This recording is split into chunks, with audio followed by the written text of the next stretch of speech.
Of all the countries that I've traveled, I would say my country is the best. The present generation of filmmakers have changed the whole paradigm of Malayalam cinema. Satyajit Ray's lifetime achievement Oscar, I was the saddest person in the institute. I thought he took my chance. Oscar കിട്ടിയപ്പോൾ വലിയൊരു ജോലിച്ച് വന്ന് പറഞ്ഞാൽ ഞങ്ങൾക്ക് നിങ്ങളുടെ ഒന്ന് ജാതകം ഒന്ന് നോക്കണം. ഞാൻ പറഞ്ഞു എന്ത് ജാതകം? മധ്യ തിരുവിതാംകൂറിലെ കമ്മ്യൂണിസ്റ്റ് പ്രസ്ഥാനം ഉടലെടുക്കുന്ന എൻ്റെ ബാപ്പയുടെ കുടുംബത്തിൽ. The most dynamic about Indian cinema, that is also the biggest downfall of Indian cinema. That you don't need a formal education to be part of Indian cinema. We call background music. It is no more background. It is foreground music. Average idiots in the country also support the view. Do you think of the Pravasis? They are the ones who made us. You don't want to be rich. You don't want to be known. You don't want to be anything. You just want to be an artist.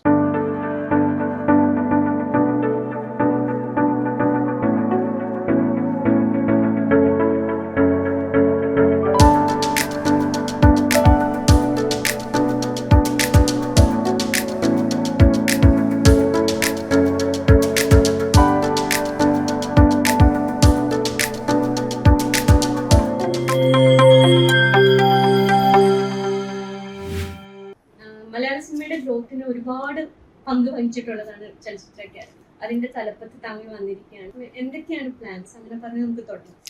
Plans, as of now, I have no plans because I just took in charge. This came as a surprise, so I don't know. I've been part of the GC when Kamal was chairman, so I know a little bit of how it's functioning, and I really have to get into it. Okay, so I think I have time, but this festival, there are things I've already decided. You know, there's also a structure. So to get into the structure and try and find things and to do it, it takes time. So that you have to give me time. You have to be a bit patient with me. And so far, the general perception about Academy is that, okay, the Academy conducts the festival, Academy conducts the state award, etc., etc., etc. But to me, it is academy. So what are we doing in terms of furthering academics in cinema is something that I don't think so far we have given a serious thought.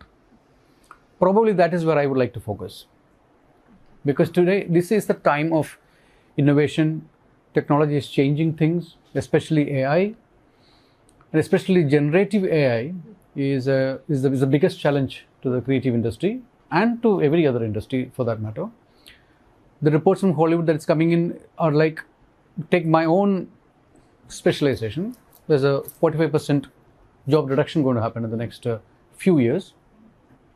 So the industry as such is facing challenges, but I feel it's a tool.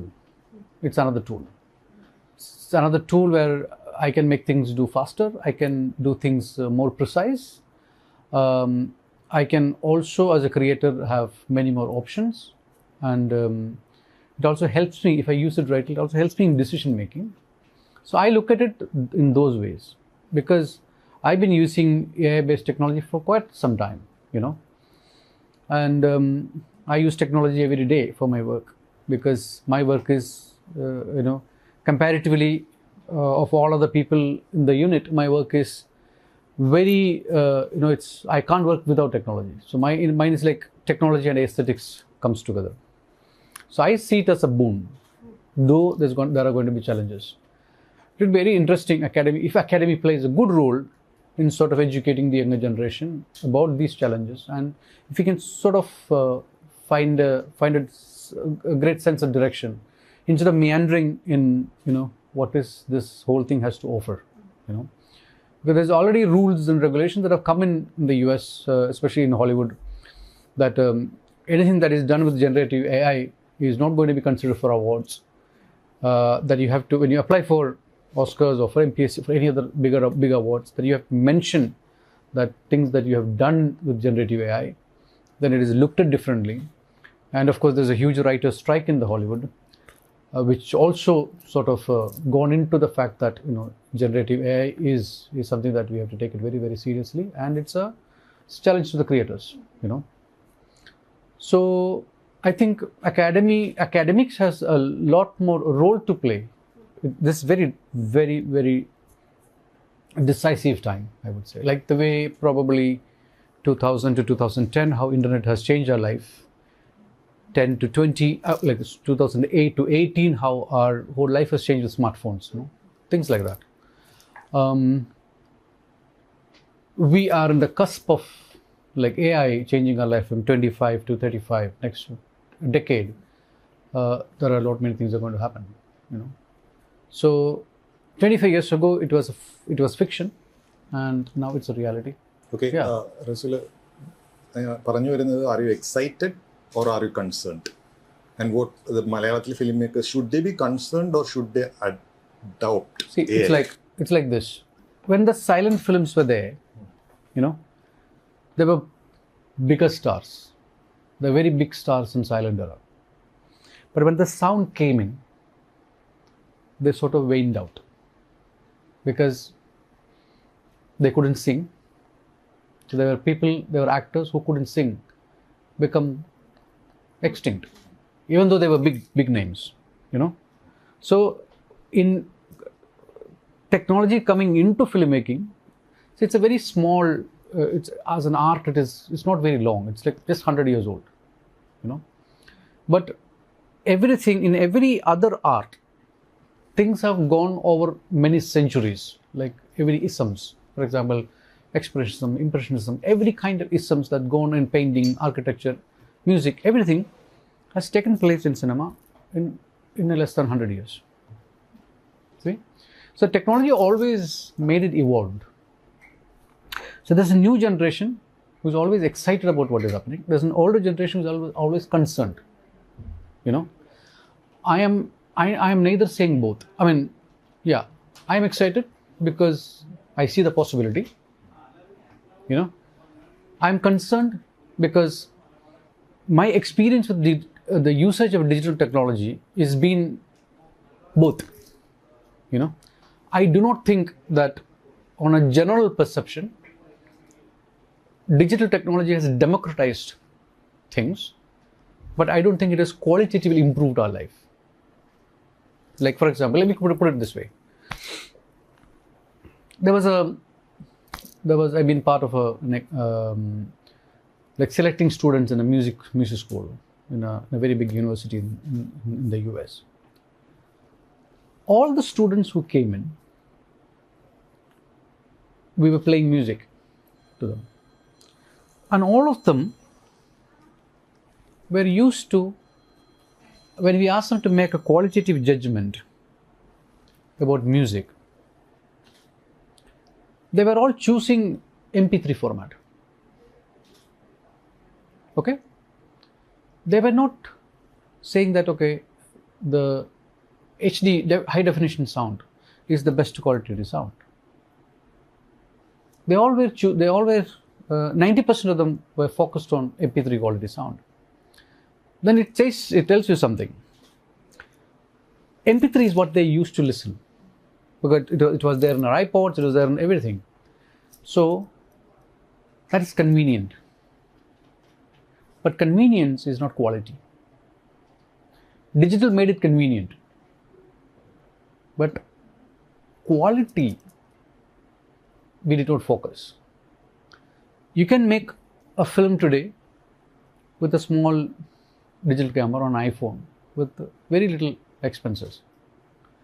The same film, you can also make it with a high definition camera and all the paraphernalia. Now, when we were discussing digital as a format way back in the mid of 2000, Mani called said a very interesting thing. Mani said, it's going to change writing.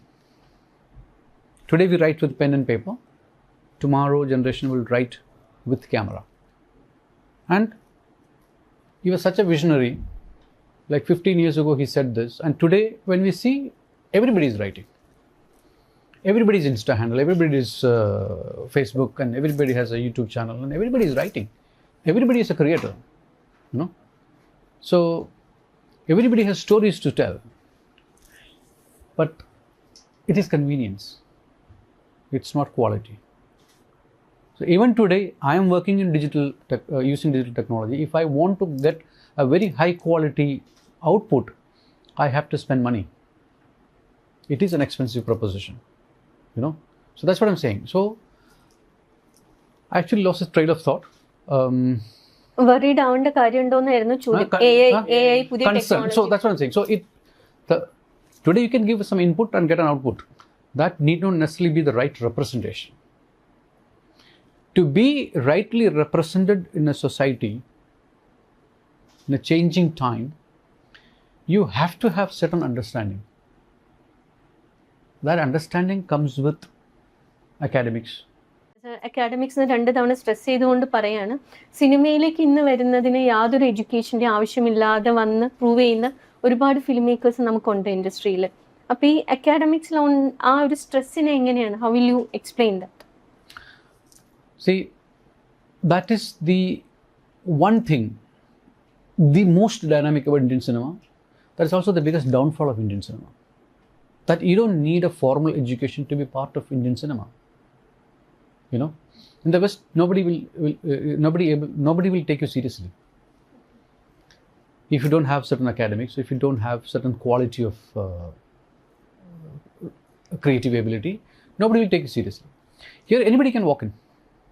Now, that is the most beautiful aspect of this industry. Democratization. No, I'm saying it is also showcased and brought people in front of us, some of the inane talents from all across, from nook and corner of the country. That's one thing. Why we as an industry not growing?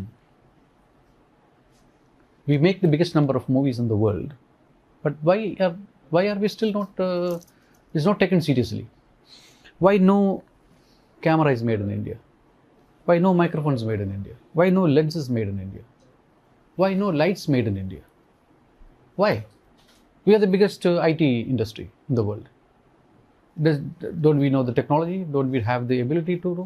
Why there's not even a plug-in which we use in visual and sound is not made in India. There are sporadic things here and there. Apart from that, why? We are the biggest IT industry. Is there any operating system that we made the world is using apart from Tally? No. That's where academics are lacking.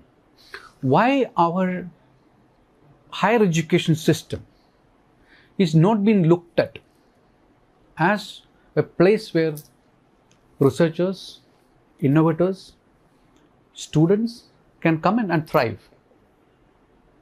We don't.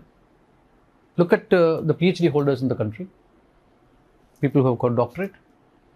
Tell me how many of them have, apart from the fact that it becomes a qualification that they can use for a further job, how has it changed? When I was inducted into the academy in 2010, I met a gentleman who was a professor in Stanford.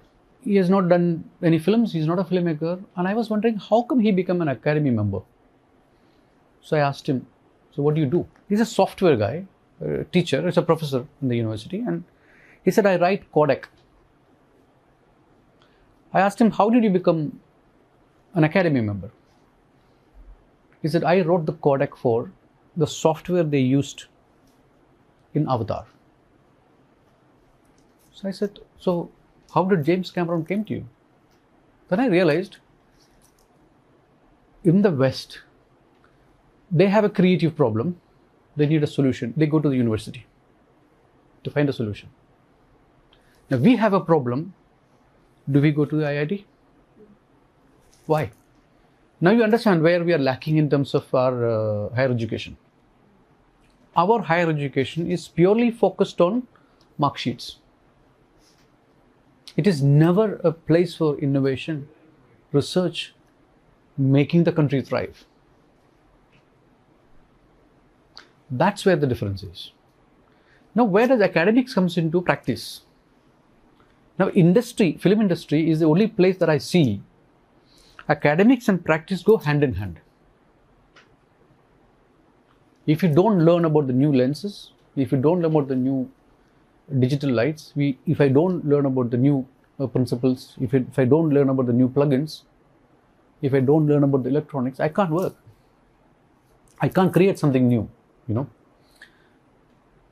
If a filmmaker puts a challenge across to me, a creative challenge, that's what makes me innovate. Like when Shankar asked me, when we were making 2.0, he asked me, sir, when we have 3D picture comes to the audience. Is there anything in sound like that? Can I bring sound? I said, in theory, it is possible. I know, theoretically it happens. But to execute it, you have to give me time. It took me 2 years to develop a new format of sound called SRL 4D, which I used for the 2.0 film. കഥ പറച്ചിലിനും അപ്പുറം മുന്നോട്ട് പോകേണ്ടിയിരിക്കുന്നു മലയാള cinema പ്രത്യേകിച്ചും എന്നുള്ളതാണ്. തീർച്ചയായിട്ടും. Because cinema is not what is written. So there is a saying in theatre, what is not on pages is not on stage. You know, that's what theatre is. What is on pages is on stage. But cinema is not like that. Cinema goes beyond the script. When it is edited together, it goes beyond what is written. When the sound is put together, it takes a different dimension. Let me tell you an example. I was doing Goat Life, Aadujeevitham. Najeeb മസറയിൽ വരുന്ന ഒരു moment ഉണ്ട്. നജീബ് മസറയിൽ വരുമ്പോൾ നമ്മൾ cinema discuss ചെയ്യുമ്പോൾ നമ്മൾ പല കാര്യങ്ങൾ discuss ചെയ്തപ്പം ഞാനും ബ്ലസ്സിയും തീരുമാനിച്ചു കഴിഞ്ഞാൽ നമ്മൾ കേരളം കാണുമ്പോൾ ഒരുപാട് പച്ചപ്പുണ്ട്, മഴയുണ്ട്, വെള്ളമുണ്ട്. പച്ചപ്പ്, മഴ, വെള്ളം, ഈ എലിമെൻറ്റ്സ് വിഷ്വലും സൗണ്ടിലുണ്ട്. മരുഭൂമിയിൽ പോകുമ്പോൾ ഇതൊന്നുമില്ല. കാറ്റ്, പൊടി, വരണ്ട കാറ്റ്, ഇത് മാത്രമേ ഉള്ളൂ. അപ്പോൾ ഈ ഫിലിമിൻ്റെ സെക്കൻഡ് ഹാഫ് എന്ന് പറഞ്ഞാൽ മുഴുവൻ എനിക്ക് ഒരു സൗണ്ടേ ഉള്ളൂ, കാറ്റ്. അത് വെച്ചിട്ട് വർക്ക് ചെയ്യാം. പണ്ട് ഞാൻ ഫിലിം ഇൻസ്റ്റിറ്റ്യൂട്ടിൽ പഠിക്കുമ്പോൾ സത്യജിത് റേയുടെ ചാരുലത എന്ന സിനിമയാണ്. ചാരുലതയിൽ ഈ ബ്രദർ ഇൻ ലോ വരുന്ന ദിവസം ഭയങ്കര കാറ്റും മഴയൊക്കെയാണ്. ജനലുകൾ കാറ്റടിച്ച് ഭയങ്കര ശബ്ദം ഉണ്ടാക്കുന്നു. ഈ സ്ത്രീ ഇതെല്ലാം വന്ന് അവർ വന്നിട്ട് ഈ കഥ കിടക്കുന്നു. ഡോറ് തുറക്കുമ്പോൾ ഡോർ തുറക്കുമ്പോൾ ഇയാൾ മുന്നിൽ നിൽക്കുകയാണ്. Very subconsciously, Satyajit Ray has put something in my head saying that, why did he construct the entry of this man to the house like that? And the story that followed later on is like he came as a tempest to her life. That's what he indicated. Now this goes beyond writing. I followed the same text from Ray. If you look at Adujeevitham again now, Najib coming to the Mazra, what is waiting for him is കാറ്റാണ്. കാറ്റും പൊടിയും അവൻ്റെ ദേഹത്തേക്ക് അടിച്ച് കയറുന്ന കാറ്റാണ്. ഇതെല്ലാം സൗണ്ടിലൂടെയാണ് work ചെയ്തിട്ടുള്ളത്. So that is not mentioned in the screenplay, which is something I developed. Where did I get that idea from? From the Ray I saw in 92. Now, how academics plays in your life, in decision making, in arriving at a better aesthetics, this is how it works. There is always, there's a wrong notion with the Gen Z and Gen Alpha. Like, why am I studying trigonometry? What is the use for me? Why am I studying mathematics? I'm not going to do anything. And it so happened that the average idiots in the country also support the view that it is not necessary. It is not coming in your life. But we have to understand every day, as a social being, as a father, as a brother, as a husband, as anybody, the role that you play, you have to take informed decisions in life. Where does that informed decision come from? From the logic that we solved in our formative years. So, I mean, everything is important.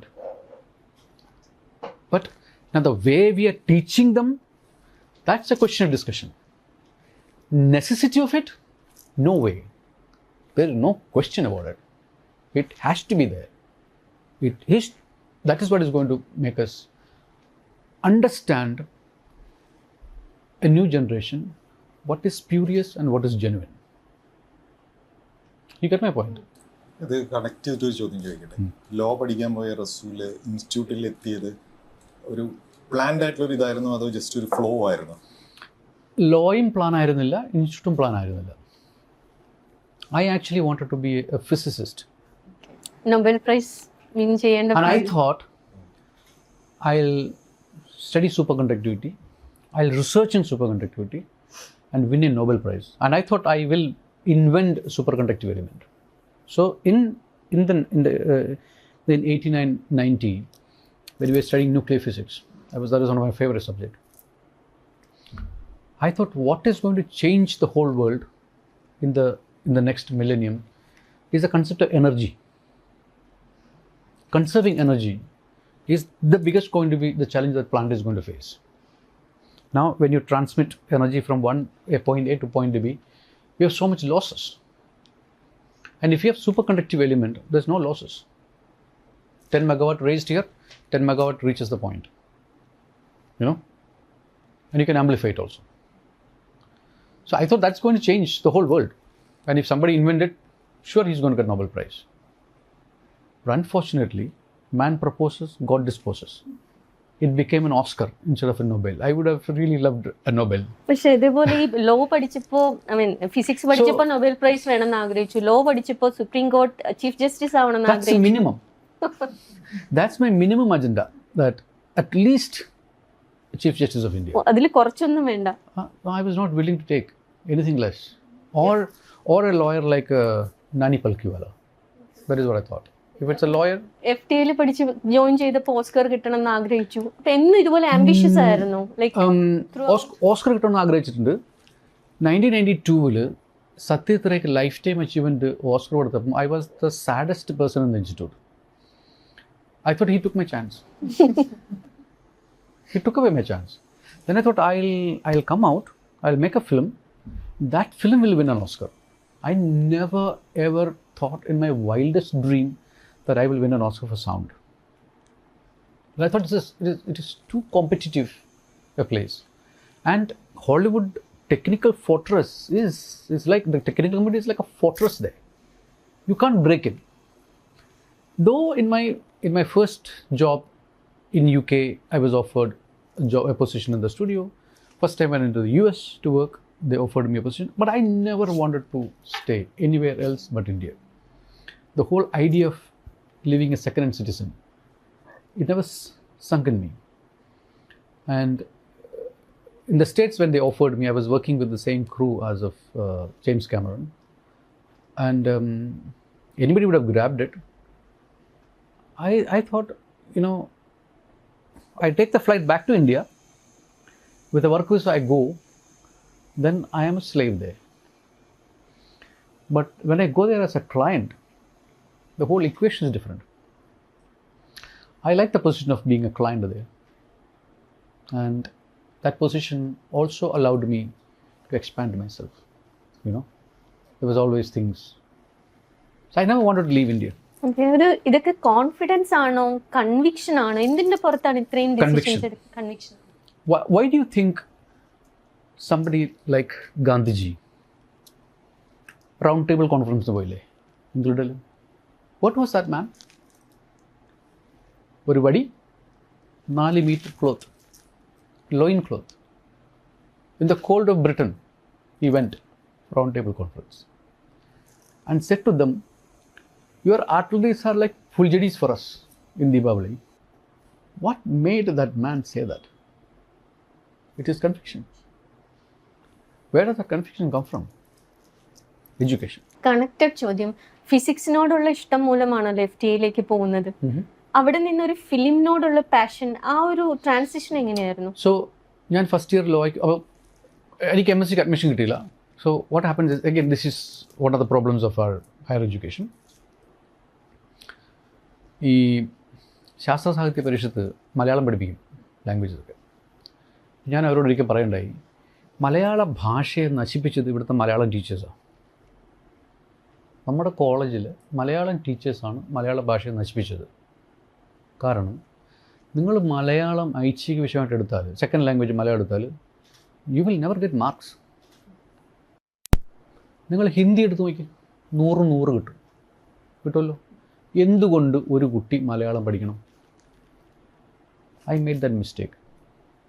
I took Malayalam. For my degree, mushkil se, like I got first class. It's like a very high mark, first class, 65% mark.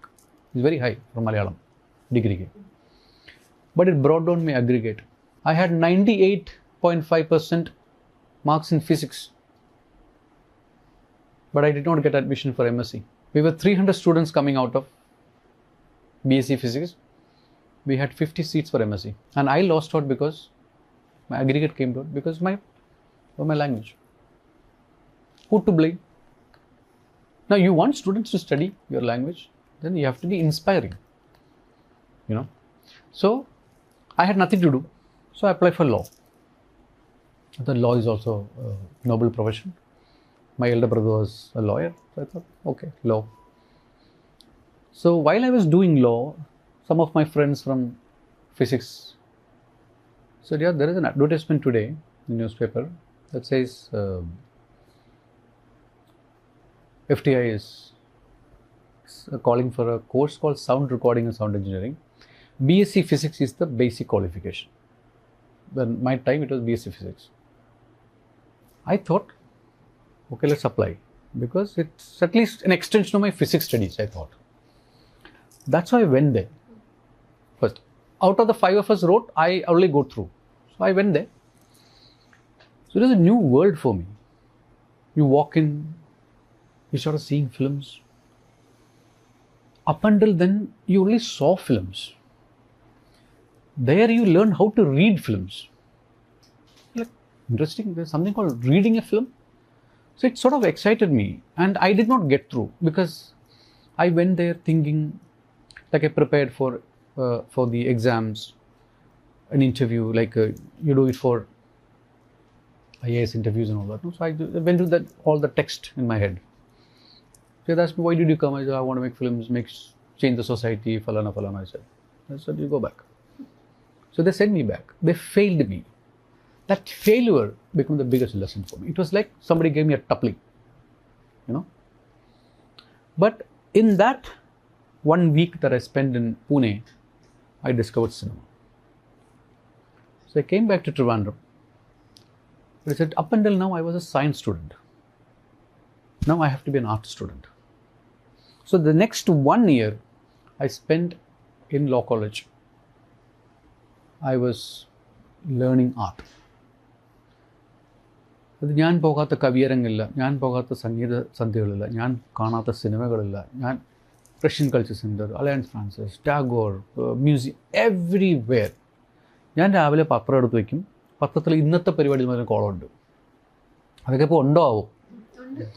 അത് ഇന്നത്തെ പരിപാടിയിൽ 3 പത്രം, ഹോസ്റ്റലിൽ ഇഷ്ടംപോലെ പത്രം വരും, 4-5 പത്രം എല്ലാം എടുത്തിട്ട് I make A day for me. This I have to do.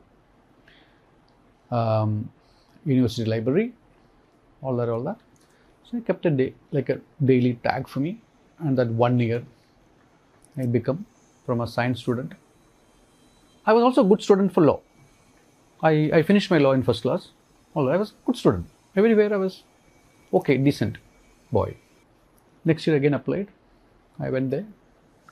So by this time it gave me a certain confidence, you know. Confidence is that I have something to fall back on. Also 1 year of law living in the hostel had sort of shaped me.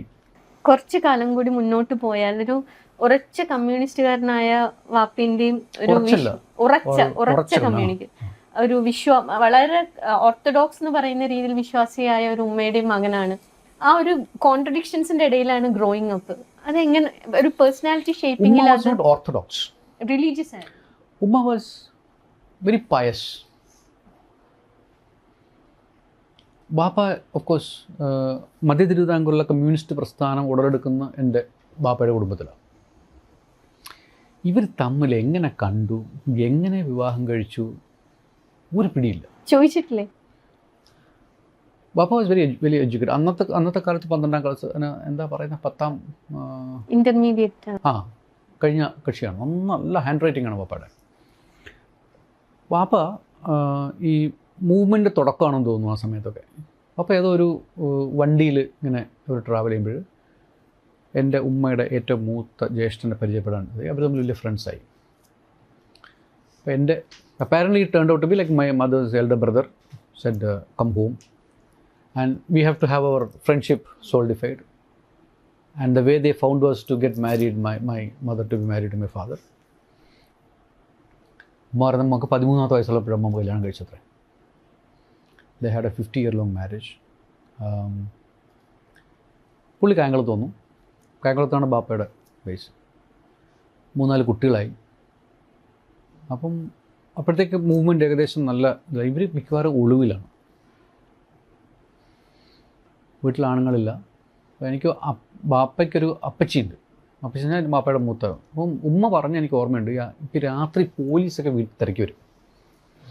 അപ്പോഴേക്കും അപ്പച്ചി മുണ്ടൊക്കെ തട്ടുകൊടുത്തിട്ടേ ആരടാ നീ രാത്രി ഇവിടെ കയറി വരാൻ എന്നൊക്കെ ചോദിച്ച് അവരെ പേടിപ്പിച്ച് അയക്കുമായിരുന്നു. അപ്പം അമ്മ പറഞ്ഞ ഈ അപ്പച്ചി മാത്രമാണ് ഒരു കൂട്ട്, വേറെ ആരുമില്ല, ആണുങ്ങളാരും വീട്ടിലില്ല. രാത്രിയൊക്കെയാണ് അവർ വരുന്നത്, വന്ന് കാണും പോവും, ഇങ്ങനെയൊക്കെയാണ്. പറയാം ഒരു ദിവസം ഒരാൾ വന്ന് നമ്മുടെ പത്തായപ്പുറയ്ക്കകത്ത് ഇരിക്കുകയാണ്. അയാൾ കുറേ ദിവസം ഇരുന്നു. ബാപ്പയൊക്കെ രാത്രി വരും, കാണും, ആഹാരമൊക്കെ കൊണ്ടു കൊടുക്കും. ഇയാൾ മൂത്രം ഒഴിക്കാനൊക്കെ ഇറങ്ങുന്നത് രാത്രിയാണ്. എന്നിട്ട് ഇയാൾ ഇവിടെ നിന്ന് പോയപ്പോൾ ഒരു 3-4 ദിവസം കഴിഞ്ഞപ്പം അയാളെ പോലീസ് വിളിച്ചെന്ന് വാർത്ത വന്നു. ബാപ്പ അങ്ങനെ വന്നു, വലിയ സമരമൊക്കെ ഇറക്കി. അപ്പോൾ ആരാന്നറിയോ? തോപ്പിൽ പാസി ഞങ്ങളുടെ പഴയതൊരു കുടുംബം എന്ന് പറയും. പഴയ കുടുംബത്തിൽ ഇരുന്ന് ഒളിവിൽ നിന്ന് ഇറങ്ങി പോകുമ്പോൾ 4-ാമത്തെ ദിവസം പിടിക്കുന്നു. എം ഗോവിന്ദൻ നായർ അന്ന് കായംകുളം ജയിലിൽ അടച്ചിരിക്കുക. ആ ജയിലിൽ ബോംബ് വയ്ക്കാനായിട്ടുള്ള പ്ലാനൊക്കെ ആയിട്ടാണ് ഈ ബാപ്പയും തോപ്പിൽ പാസി എല്ലാം കൂടെ വന്നത്. സംഭവം ഇത്രയൊക്കെ ഉമ്മയ്ക്ക് തോന്നി. പട്ടിണി, ആണുങ്ങളാരും വീട്ടിലില്ല, കുറേ പെണ്ണുങ്ങൾ, വീട്ടിലുള്ള പെണ്ണുങ്ങളൊക്കെ ഇങ്ങനെ ഇരിക്കുന്നു. ഇത് ഇങ്ങനെ മുന്നോട്ട് പോകും. ഉമ്മ ഈ മക്കളെയും 4-5 മക്കളുള്ളവരെ എടുത്തിട്ട് നേരെ വിളക്കുപാറ എന്ന ഗ്രാമത്തിൽ വന്നു. അപ്പോൾ ഉമ്മയുടെ ബാപ്പ എന്ന് പറഞ്ഞാൽ ഇവിടെ വലിയ കൂപ്പൊക്കെ നടന്ന ആൾ, വലിയ പണക്കാരൊക്കെയാണ്. 5 ടെലിഫോണുള്ള വീട്, കാറുള്ള വീട്, ലോറിയുള്ള വീട്, ഇങ്ങനെ. പക്ഷെ ഉമ്മ ഇവരുടെ ആരും പോയില്ല, അങ്ങോട്ട് ആരും പോയില്ല. പോകാതെ ഉമ്മയുടെ ബാപ്പ ഉമ്മയ്ക്ക് കുറേ സ്ഥലം കൊടുത്തിട്ടുണ്ടായിരുന്നു. പട്ടയം പതിച്ച് കിട്ടിയ കുറേ സ്ഥലം ഉണ്ടായിരുന്നു. 2.5 ഏക്കർ 5 ഏക്കർ വസ്തു ഉണ്ടായിരുന്നു അപ്പുറമായിട്ട്. ഉമ്മ അതിൽ പോലൊരു കുടിൽ വെച്ച്, എനിക്ക് ആ കുടിൽ ഇപ്പോഴും ഓർമ്മയുണ്ട്. ചാണകം മെഴുകിയ തറ, പുല്ലിട്ട ഓട്, 2 ബെഡ്റൂമും ഒരു നീളം വരാന്ത, അതിനപ്പുറത്തൊരു ചായപ്പ്, ഒരു അടുക്കളയിൽ അങ്ങോട്ട് പുറത്തേക്ക് ഇറങ്ങുമ്പോൾ ഒരു വലിയ പ്ലാവ്. ആ പ്ലാവ് മുറിച്ചിട്ടാണ് നമ്മൾ ഇപ്പം ഇന്നുള്ള വീട് നിൽക്കുന്ന പ്ലാവ് ഇടാം. പിന്നീട് പണ്ടങ്കുമായപ്പോൾ പഴയ വീട് തൊഴുത്തായി മാറി. ആ ഉമ്മ അവിടെ വന്ന് താമസിക്കാനും ഞങ്ങളെ വളർത്താനും കൃഷി ചെയ്ത് ഞങ്ങളെ വളർത്താനും ഉള്ളൊരു ധൈര്യം ഉണ്ടല്ലോ അമ്മയുടെ. അന്നൊരു 7-8 ഫാമിലി ഉള്ളു അവിടെ. അത് ഈ 8 ഫാമിലിയിൽ നിന്ന് ആരെങ്കിലും ഒരാൾ ഒരു ദിവസം, ഒരാഴ്ചയിലൊരു ദിവസം ചന്തയ്ക്ക് പോകും. എന്നിട്ട് എല്ലാവർക്കുള്ള സാധനങ്ങൾ വാങ്ങിക്കൊണ്ട് വരും. തീപ്പെട്ടി, മണ്ണെണ്ണ ഉൾപ്പെടെയുള്ള സാധനങ്ങൾ ഒരാൾ പോയിട്ടാണ് വാങ്ങിക്കൊണ്ട് വരിക. 8-9 കിലോമീറ്റർ നടക്കും. തൊട്ടടുത്ത ചന്ത എന്ന് പറഞ്ഞാൽ ഏരൂരാണ്. തൊട്ടടുത്ത സ്കൂള് ഒരു 6 കിലോമീറ്റർ ദൂരം, ഐലറ. ഞങ്ങൾ കുറേ അത് കഴിഞ്ഞ് ഉമ്മ ഒരു 4-5 ആളെ കൂടെ പ്രസവിച്ചിട്ടുണ്ട്. നമ്മൾ 10 പേരുണ്ടായിരുന്നു. 8 പേര് ഇപ്പോൾ ഉള്ളൂ. 2 പേര് വളരെ ചെറുപ്പത്തിൽ മരിച്ചുപോയി. ഞാനും എൻ്റെ ജസ്റ്റ് ഇമ്മീഡിയറ്റ് ജ്യേഷ്ഠനുണ്ട് ബൈജു. ഞങ്ങൾ ഭയങ്കര അടികൂടലാണ്. ഇടിയും ഒട്ടിയും വഴക്കും വെക്കാണവും 4 എണ്ണവും. ഞാൻ 10ാമത്തെ ആളാണ്. ഭയങ്കര ഇൻട്രസ്റ്റിംഗ് ആയൊരു കഥയുണ്ട്, അത് പറയാം. അങ്ങനെ വീട്ടിൽ അടി കൂടുതൽ സഹിക്കാൻ വയ്യാതെയാണ് ഉമ്മ ഈ അന്നല്ല 4 വയസ്സുള്ളപ്പോൾ 5 വയസ്സ് നമ്മൾ സ്കൂളിൽ കൊണ്ട് ചേർക്കും. 4 വയസ്സുള്ള എന്നെ 6 കിലോമീറ്റർ നടത്തി സ്കൂളിൽ വിടാൻ ഉമ്മയ്ക്ക് എങ്ങനെ തോന്നിയിട്ടുണ്ടാവും? ഞാൻ എൻ്റെ മക്കൾ ജനിച്ചപ്പോൾ 2 ബ്ലോക്ക്, വീട്ടിൽ നിന്ന് 2 ബ്ലോക്ക് സ്കൂളിലേക്ക് പോയാൽ ഞാനൊരു കാറ് വാങ്ങി വൈഫിന് കൊടുത്തു, കാറിൽ കൊണ്ട് വിട്ടാൽ മതി. എൻ്റെ ചിന്ത എങ്ങനെ മാറി? ഞാൻ ആലോചിക്കുന്ന അന്ന് ഉമ്മയും ബാപ്പയും അങ്ങനെ ചെയ്തില്ലെങ്കിൽ ഇന്ന് നമ്മളുണ്ട്. അപ്പം നമ്മുടെ ഇന്ത്യൻ മെൻറ്റാലിറ്റി ഉണ്ടല്ലോ, നമ്മൾ ഏത് അവസ്ഥയിലാണോ നമുക്ക് ആ അവസ്ഥയിൽ ഇരിക്കാൻ താല്പര്യമില്ല. We have to climb the ladder. If we couldn't do it, we want our children to climb the ladder. And over the last 70 years, we have found the only way to push that is through education. എൻ്റെ birthday എന്ന് വെച്ചാൽ എനിക്കറിയത്തില്ല ഏതാ birthday. ഉമ്മാടുത്ത് ചുമ്മാ പറഞ്ഞ് ഏതോ മഴയ്ക്ക് മുമ്പോ മഴയ്ക്ക് പിന്നെ ആണെന്ന് പറഞ്ഞു. എനിക്കൊരു ബർത്ത്ഡേ ഉണ്ട്, അത് എൻ്റെ ക്ലാസ്സിലെ കൃഷ്ണൻകുട്ടി സാർ ഇട്ടുന്ന ബർത്ത്ഡേ ആണ്. അത് എൻ്റെ ക്ലാസ്സിലെ എല്ലാവരുടെയും ബർത്ത്ഡേ എന്നാണ്. 30/5/1970. അതായത് 1-ാം തീയതി 5 വയസ്സ്. ഇതാണ് കണക്ക്. ഓസ്കർ കിട്ടിയപ്പോൾ വലിയൊരു ജോത്സ്യം എന്ന് പറഞ്ഞാൽ നിങ്ങൾക്ക് നിങ്ങളുടെ ഒന്ന് ജാതകം ഒന്ന് നോക്കണം. ഞാൻ പറഞ്ഞു എന്ത് ജാതകം? ജാതകത്തിന് നിങ്ങൾക്ക് ഇത് വേണ്ടേ, കണക്ക് വേണ്ട എന്നാ ജനിച്ചെന്ന്. അതൊന്നും ഇല്ലാതെ ഞാൻ എപ്പോഴത്തെ എൻ്റെ ബർത്ത്ഡേ വെച്ചിട്ട് ഇങ്ങനെയൊക്കെ അങ്ങ് പോയിക്കൊണ്ടിരിക്കുക, കുഴപ്പമൊന്നുമില്ല. അതുകൊണ്ട് നമുക്ക് ഇനി പ്രത്യേകിച്ച് ജാതകമൊന്നും വേണ്ട. ഇൻസ്റ്റിറ്റ്യൂട്ടിൻ്റെ കാര്യം പറഞ്ഞപ്പോഴാണ്, ഇൻസ്റ്റിറ്റ്യൂട്ട് റസൂലിനെയൊക്കെ ഷേപ്പ് ചെയ്തു. ഇന്നത്തെ ഇൻസ്റ്റിറ്റ്യൂട്ടിൻ്റെ ഒരു അവസ്ഥ പലരും പറയുന്നത് മാറിയിട്ടുണ്ട്. ശരിക്കും ആരും കൺസേൺ എന്താണ് ഇപ്പോഴത്തെ ഒരു അവസ്ഥ? മാറിയിട്ടുണ്ടോ എന്ന് ചോദിച്ചാൽ മാറിയിട്ടുണ്ട്. അത് എല്ലാ സമയങ്ങളിലും നമുക്ക് തോന്നാറുള്ളൂ. നമുക്കെപ്പോഴും തോന്നുന്നു നമ്മുടെ ടൈമായിരുന്നു ബെസ്റ്റ് ടൈമാണ്.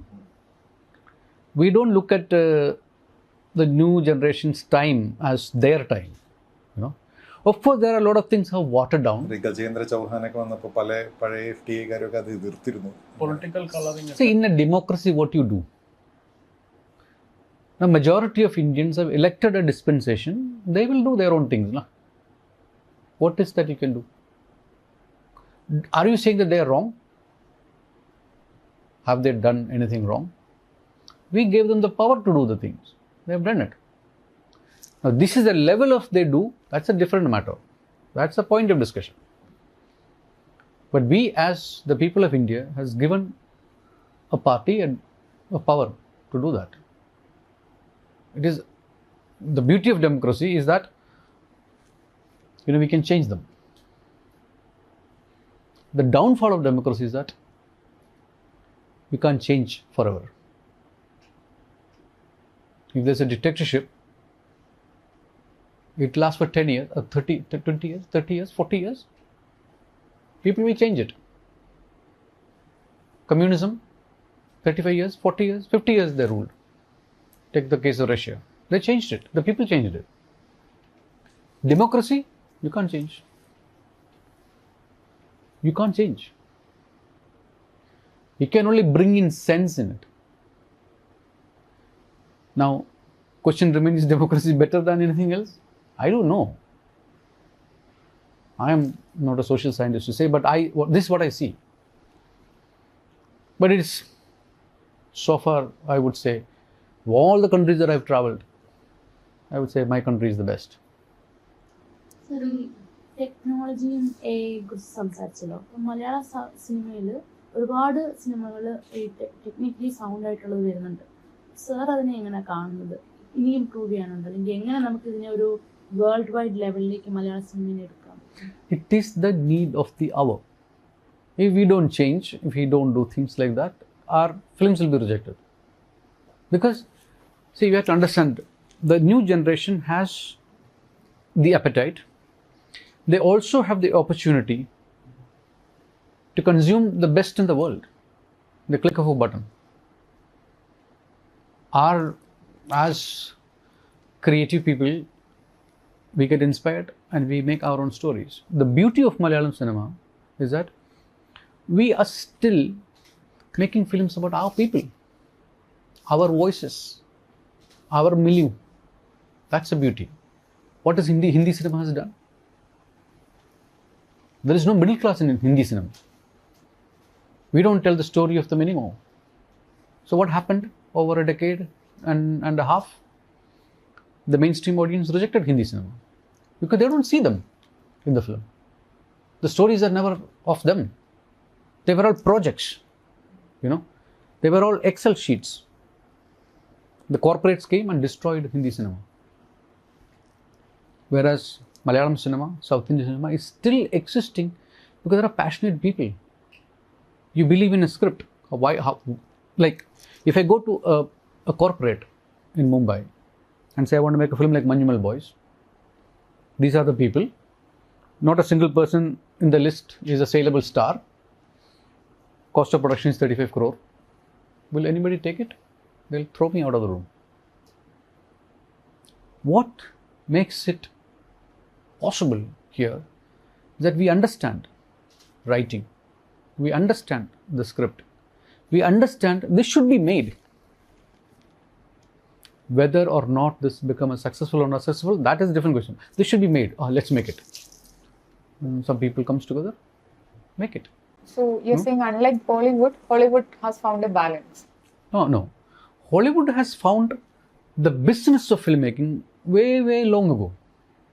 They found it in the 50s and 60s, and we are not functioning like that. We are not an organized industry. അങ്ങനെ ആകേണ്ടതുണ്ടോ? തീർച്ചയായിട്ടും. Because the difference is the same corporate which is based in Hollywood comes to India. They don't give the same mandate to the Indian corporate. To the Indian, they want to see everything is working on the table. They will not invest like the way they would invest on a story. Like, what was that Netflix Adolescence, something like the Netflix India, will they make something like Adolescence? No. Or don't even have that inclination, because there is somebody who is looking over them and looking at the Excel sheet. So unless and until the sense of business has come in and make sure that, okay, now let's discuss this. Say 120 films are being made in Kerala, small little Kerala, for 2.5 crore people, and out of it, what would be the film watching community, like people who's going to the theatre and watching it? 30 to 50 lakh. Okay, averages, so 30 lakhs. Out of the 120 films that are made, how many are making the money back? How many are breaking even? How many are making big hits? As an industry, are we bleeding? You hear random stories like, okay, this film has done 250 crore, this has done 300. But what about, so let's say 12 films has become a hit. Let's say 10 films have broken even. That is 20 films out of 120.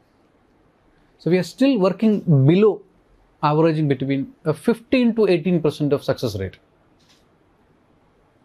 Can any industry, any other strata of business, can any industry succeed with a 15% strike rate? In Hindi, it is 7%. ഹോളിവുഡിലൊക്കെ എങ്ങനെയാണ് 3 strike rate എത്ര വരും? That's what I'm saying. They have understood the business of filmmaking, so they will make sure that you are not at a loss. അവരുടെ സ്കാനറിലേക്ക് താങ്കൾ എങ്ങനെയാണ് ആ ഒരു journey പറയാമോ? Quite the local producers of that film, India Take One, Prakash Varma. So Prakash was making a corporate film about a dam in Uttarakhand, and he saw black and he was like blown away by black, and we've been in touch. So Prakash said, Resul, I'm just looking for like a collaboration between you and me, and this came up and they wanted to sing songs, so they called me. So I went. So I had no clue how to, like we had to go to Uttarakhand. From Delhi you have to take a train, go. So I had huge like boxes of gear with me. So producer had no clue that this person, so they thought some guy is coming from Bombay for sound. So they just booked one ticket.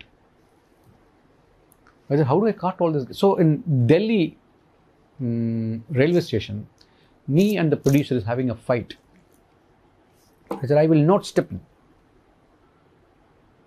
into the train, because where do I keep my gear? So normally when we travel in train, we block a coupe or we book extra seats that we can keep our gear in those seats. So we had a huge fight. Then he ran around and got me more seats. He said, Resul, why come? We will do something. So within me, I will never not go. But you have to put your foot down and see. So we were like angry at each other. First day shoot happened. Then they saw all the gear, because they have not seen, they only saw this kind of gear with foreign crew. First day's work over, evening they are always sitting, and I was just walking past and I said, Resul bhai, please come. He said, my apologies. And he came up to me and apologized to me and said, we didn't know, very sorry, I understand. I did not know you had so much gear. And there arose the friendship. Like we struck off like that, and then we had the best 4 or 5 days in Uttarakhand. We shot, lovely, we came back. So one day I was shooting, I think I was shooting Gajni or Savri, I don't remember which one. I think Gajni, yeah. I got a call from the India Take One team, and he said, Pravesh Sahni. So he called me and said, Resul bhai, there is a film which Danny Boyle is making in India. We are doing the line production. I would like you to come and do sound. So I'm recommending your name. So this is like a moment for me. In my room in Film Institute, I had a poster of Trainspotting. So Danny Boyle is a name that every day I woke up with. So I then checked IMDb and checked Danny Boyle. I saw pre-production in India. So I said, okay, so this is happening. I said, I'm coming. So I had shoot and all that. So after a week, I met Danny in JW Marriott in Juhu. So when I met, so we had a breakfast meeting. So I went for a meeting, and Danny is sitting with a paper in his hand. He has done the whole research about me. And he's asking me. So when you speak to him, he will make you feel that you are Danny Boyle and he is an insignificant guy. So that's the kind of demeanor he has. And I just loved him. We talked about, and first time when I went to London, the Trainspotting actor I met in Soho, there's like all Fridays, like all the bars outside on the Friday, like huge community of actors, and all the creative people are like in one corner or the other you can find. So I was telling all the stories, and Beach he said, he was just pointing fingers. He said, Resul, which of these films do I have to watch of yours? I'm like, eh? I said, you can watch any film in that. One way or the other, I'm there in that film. I didn't want to pick a film. And then he gave me a script. I read the script. I said, I'll meet again. So following week, I met him, and I told him, so you're making a Hindi film? He just laughed. He said, oh, you got it. I said, this is masala, Hindi masala. I said, why would you make a Hindi film, man? He said, I like it. He said a very interesting thing to me. He said, there is something called kitsch in art, Kitsch is something that you have to work. I don't know if you guys know, you guys work with kitsch a lot. And I like it. Then he asked me about the script, and I gave my notes. He said, oh, these are the things, very same thing that we are actually discussing. So I met Simon Buffet and his famous film. And I'm like, oh man, you're the one who wrote that film types. Then I didn't know that even in the second meeting, I don't know if I am in or not. Then they came back. It's very interesting. For almost 6 months, he lived in India. He went to Bhopal, he lived there. He went to Calcutta, he lived there. He came to Mumbai, he lived there. Then he decided to shoot the film in Mumbai. We don't take filmmaking like that. Not all of us. There are people who takes it like that. It's a pursuit, you know. It's like a painter. He gets up in the morning and starts painting. He's an artist throughout his life. Sculptor gets up sculpting. Filmmaker gets up. He doesn't do filmmaking every day. You know, he has so many other things to make. So filmmaking is a very tedious process, and the pursuit is what actually refines you. And being very fortunate that I met some of the most refined people. ഈ slum ഡോഗിന്റെ ഷൂട്ടിന്റെ ഇടയിൽ കുറച്ച് discrimination face ചെയ്ത പോലെ തോന്നിയെന്നും വാക്കൗട്ടിന് plan ചെയ്തു എന്നും കേട്ടിട്ടുണ്ട്. എന്തായിരുന്നു ആ സംഭവം? The imbecile me, I would say, looking back. Discrimination ആയിരുന്നില്ല. It is not a racial discrimination. Please, let's be very clear. Is that I felt I am not heard. Like, we had challenge. We shoot in a small room. First of all the tubulars are making so much hum, which is not desired. And when I'm doing live mixing, so I want to see the action live, and I also want to see through the monitor what he's watching. I want to watch. So it's very tricky. I didn't have any space, so I found a space near the roof. I'm almost hanging in the roof and just doing it. And we took 2-3 shots, and when one shot, cameraman just lifted up and he saw me. He said, "Hey, Resul in frame, sound in frame. Come down. I said, not coming down. This is my only spot." I said, "Don't lift up the camera there. You are not making a documentary, no? You're making a film. In the last 4 shots, you didn't lift up. Now you put it. Don't do that."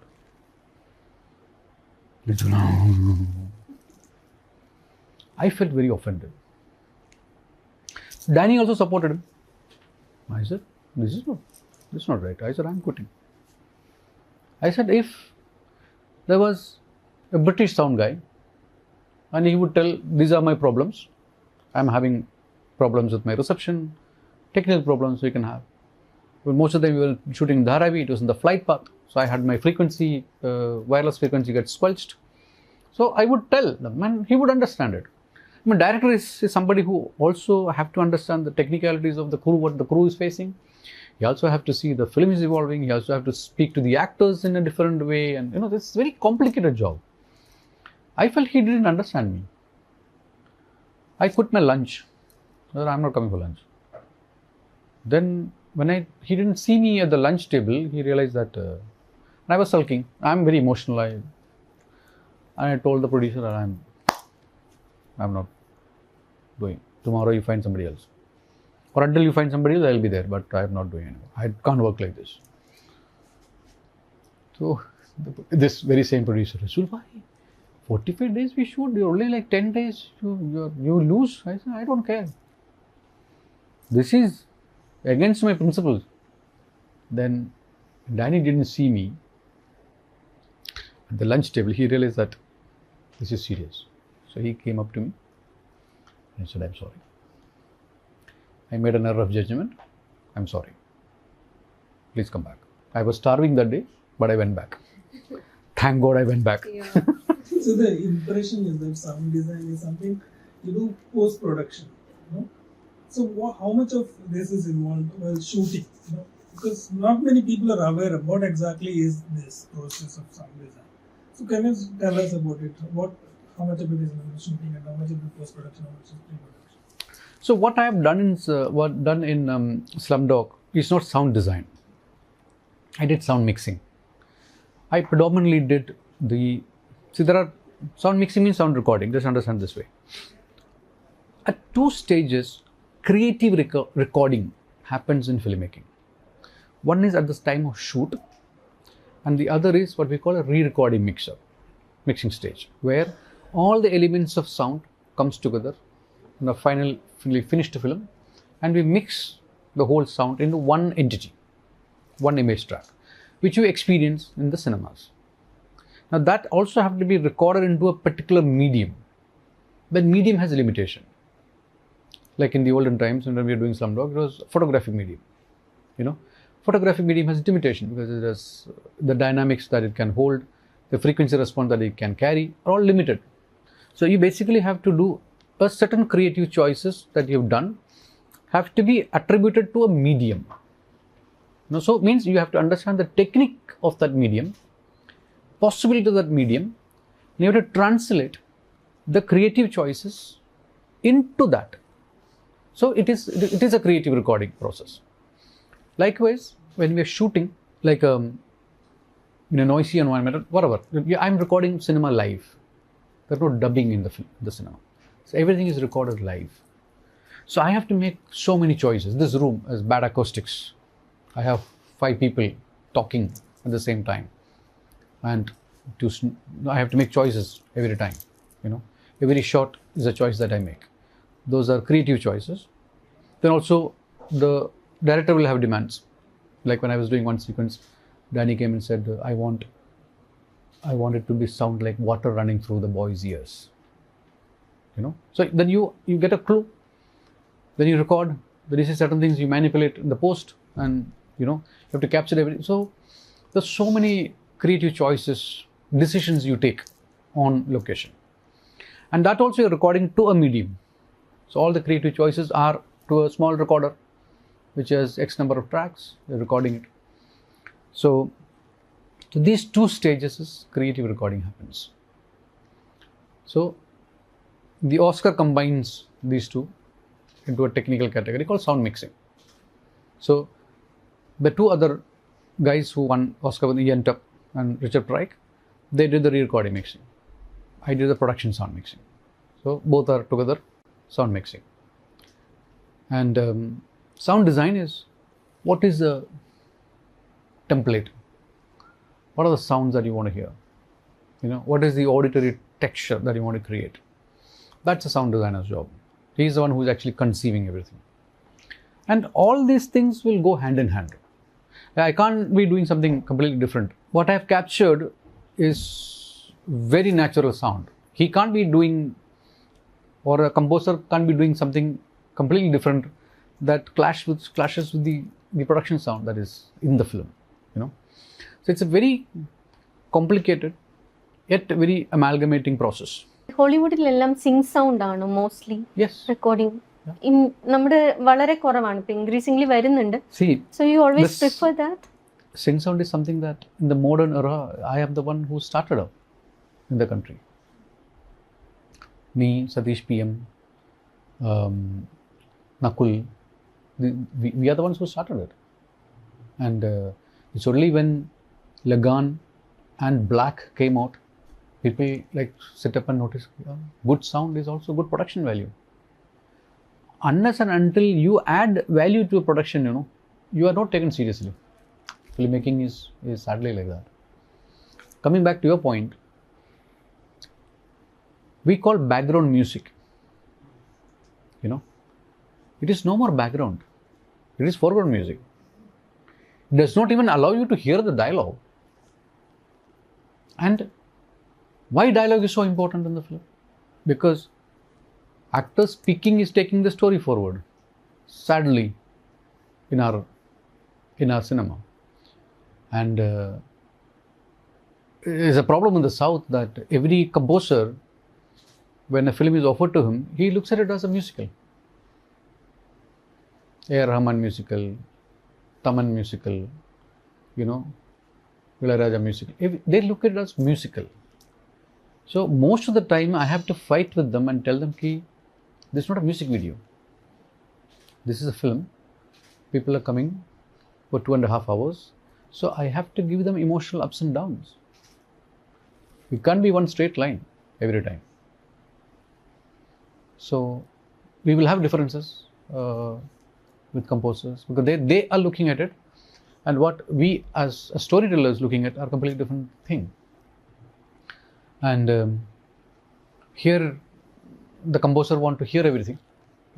He only hears his music, Whereas even if it is Hans Zimmer, he is not allowed to walk into the mix room.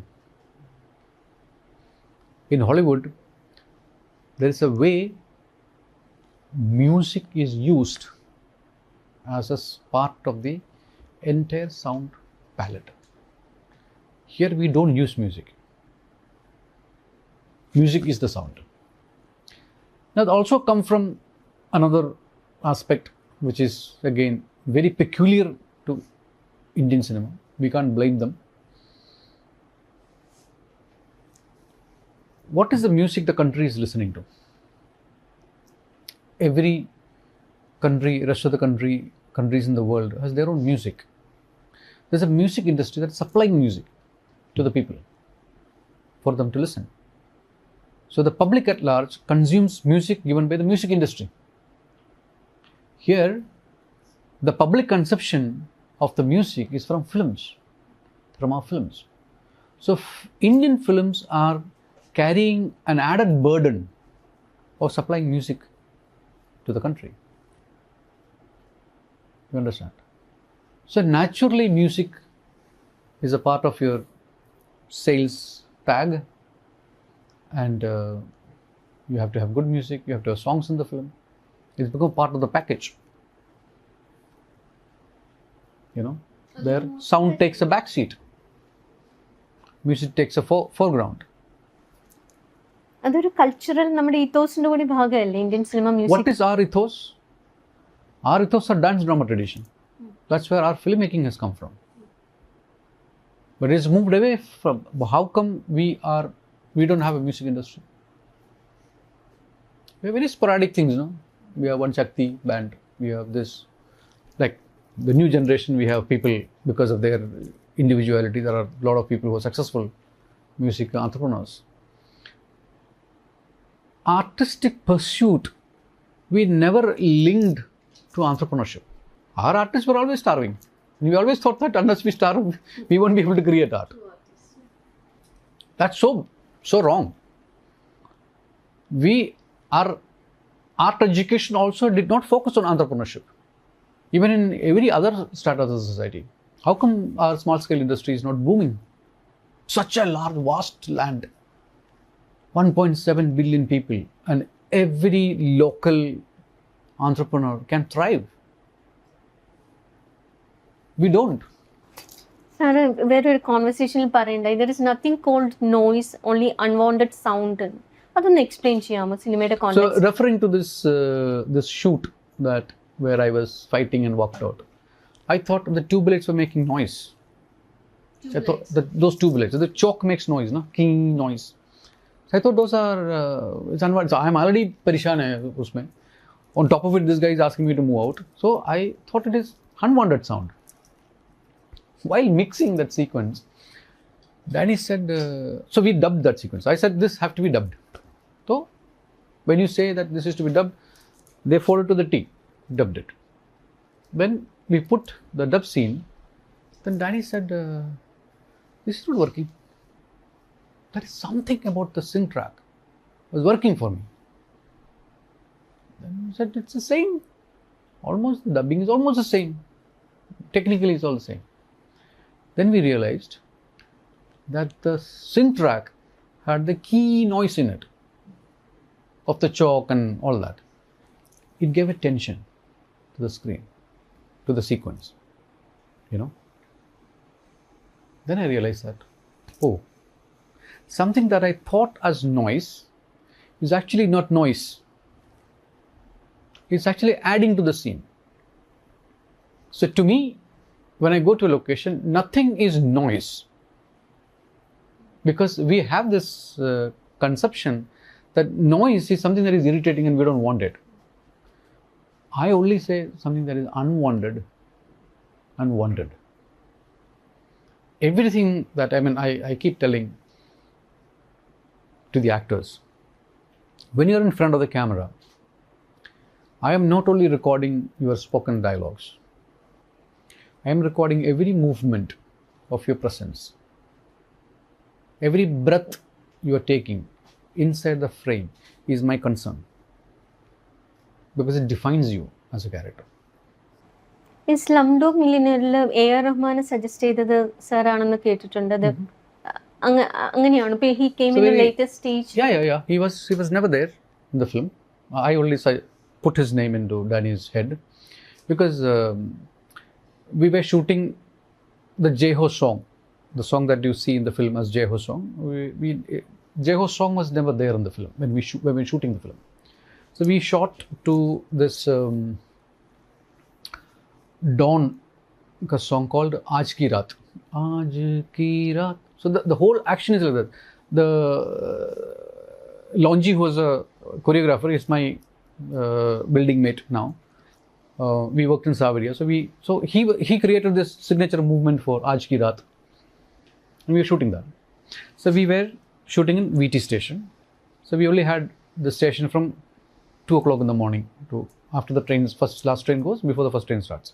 3-4 hours windows of time. So we were shooting 3-4 days like that. So we would travel from Juhu to VT station, and we had so much time in the car. And one day, Danny said, I'm going to play some downloaded music. You tell me who is the composer. So from Juhu to VT, one day he played 28 tracks. Music that he found interesting from Bollywood. 22 of them were Rahman's. So he said, who is this guy? I said, he's known as the Mozart of the Madras. He doesn't live here. He is in Chennai. I mean, I haven't worked with Rahman up until then. I said, if you are considering an Indian composer, you must look at him. Because Danny only worked with Thomas Newman till then. The previous film was Thomas Newman, and he worked with British composers. I said, since you have taken a lot of D route in your kind of cinema, you should consider him if you are considering a Indian composer. Plan undo ipo next directorial plan. Yes. We wanted to make a film on Kerala's sweeping political history at the end of. Is that my next film? I don't know. I'm working on many subjects. That is a very interesting story and very moving, very relevant. I want to tell my younger generation of today that the Kerala that you are enjoying were totally different. Not a long ago, a short span of 70 years, that we discriminated people. We made them stand from 4 feet to 20 feet to 40 feet to 30 feet to 70 feet, depending upon where you were born, despite being from the same land. That we are the people who asked the women to pay a tax for covering their body. We were a niche society where we asked our women to be shameless. So we came from there. There is something that has allowed us to do that. And we cannot forget that.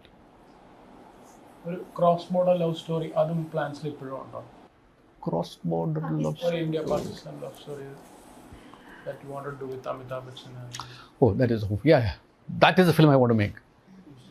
That is the film I want to make. And the present political atmosphere does not allow me to make it. Nothing to do with them.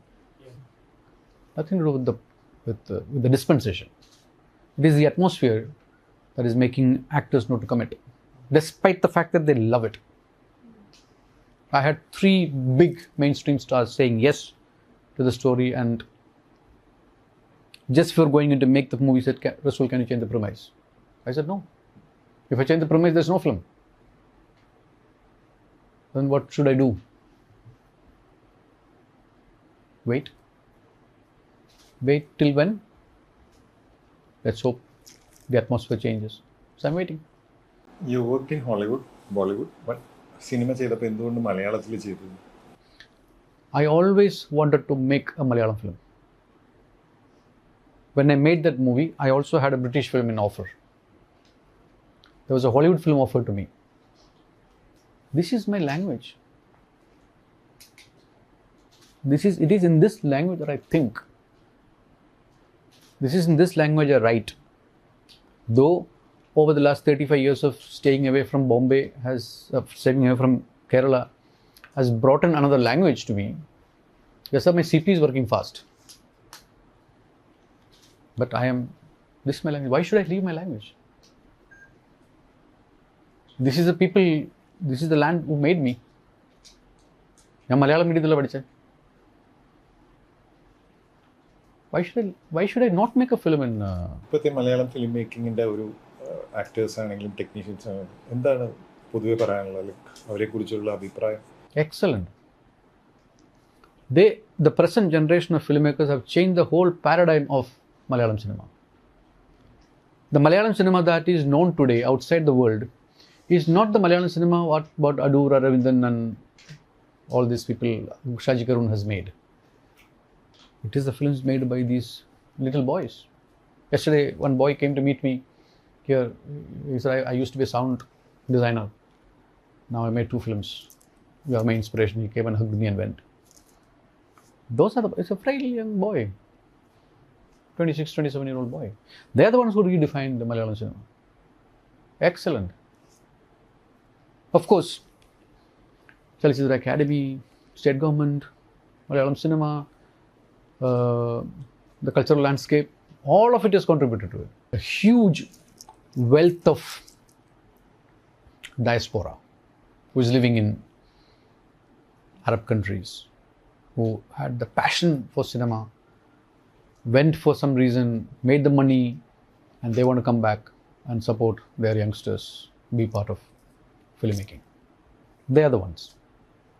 I want to do something for them. Use Chalachitra Academy to do something for them. For the diaspora. We never thought about them.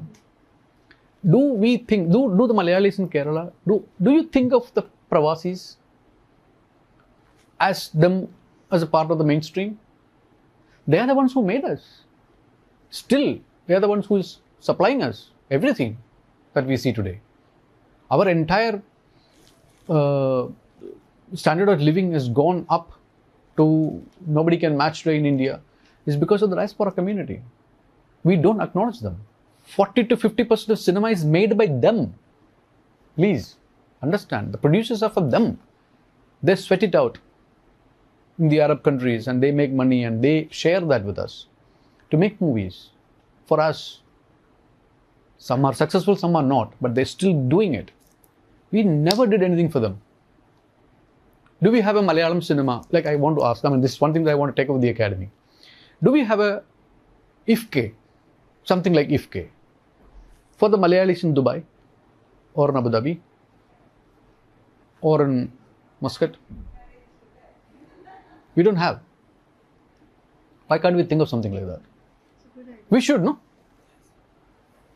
We should make them part of it. So, I'm getting into it. ഇങ്ങനെ പറഞ്ഞു കേട്ടിട്ടുണ്ട് നമ്മുടെയൊക്കെ ഓർമ്മകൾ എപ്പോഴും visuals ആണ്, പക്ഷേ ഈ ശബ്ദങ്ങളിൽ ഉള്ള ആളുകൾക്ക് എപ്പോഴും ശബ്ദങ്ങളാണ് ഓർമ്മകൾ പോലും ശബ്ദങ്ങളായിട്ടാണ്. Actually, all your readings are wrong. Sound is the memory. In the middle of the night, you hear a car brake sound. You think something bad has happened, no? Maybe an accident happened. It is a sound that is poking your memory. What are our Vedas? Knowledge. Easily memorable sounds. Like, Vedas are easily memorable sounds. Came from generation to generation, 8,000, 10,000 years. Just passed on. Knowledge is sound. So all your detailing about memory is wrong. All your teachings about visual being the memory is wrong. It's only a palette. The entire cue is going to be sound. Today, let me tell you, today is the age of AI. What is AI?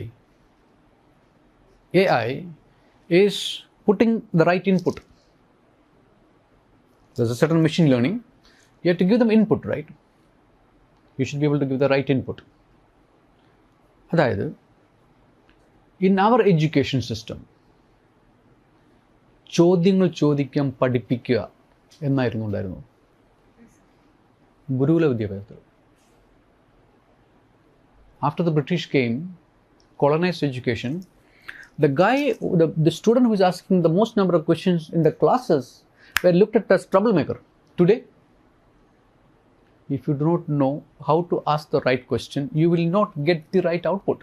So when you say technology is taking us leap ahead, it is also taking us back into a memory where we are saying our tradition is so important, so that if you take it in the right spirit, in the right way, and inculcate it, it allows us to deal with the future in the best possible way. വേദാസിനെ കുറിച്ച് പറഞ്ഞതുകൊണ്ട് ഇന്ത്യക്ക് ഒരു strong oral tradition ഉള്ള ഒരു രാജ്യമാണ്. Only India. That's why I said sound is memory and memory is knowledge. And India is the only tradition who found it. And we are the only one who has forgotten it also. ഒരുപാട് ശബ്ദങ്ങൾ ഇല്ലാതായിട്ടുണ്ട്. Yes, in 97, when I passed out of the institute, I was trying to create a library, and I got gone crazy because you just take the religious sounds of India. Just take a trip from Trivandrum to Kochi. Only documenting religious sounds. Imagine the variety of sounds. Religious sounds എന്ന് വെച്ചാൽ മന്ത്രങ്ങൾ. Take the sounds of prayer from a Ganapati temple to a Hanuman temple to a Shiva temple to various kinds. Religious sounds that denote religion, define religion. Just take it out. How many sounds? And if you start picking up like that, it is crazy. And I've gone crazy. And I've always been advocating that we need to have a cultural policy. And I'm very happy that M.A. Baby sir told me the other day that we are having a cultural conclave. We have to, because today, what is the challenge of today? Because we don't know what our children are watching. ഞാൻ വളർന്നു വരുമ്പോൾ നമ്മുടെ നാട്ടിൽ circus വരുമായിരുന്നു. ഉമ്മയുടെ കൈയും പിടിച്ച് നമ്മൾ രാത്രി സർക്കസ് കാണുമ്പോൾ that is our only entertainment. പിന്നെ അമ്പലത്തിൽ നടക്കുന്ന ഉത്സവം. So our parents always accompanied the younger generation and they knew what they were watching. Today, our children are invested in this. We don't know what they're watching. We have no clue. If some satellite goes down, we will have a generation which has no idea what is tomorrow or what was yesterday. If Darwin's theory is true, they will only left with fingers. What would you suggest literature, watching films? Because everyone is exposed to this OTT multiverse. The generation. Aspiring filmmakers, what would be your advice? Like going back to the roots, reading literature in your own language, and then what would you? What makes Malayalam cinema stand out, not the Hindi film, is Malayalam cinema is still rooted in Malayalam literature. In Hindi cinema, there is no Hindi literature. People are not working with Hindi literature. People are only using Hindi as a language.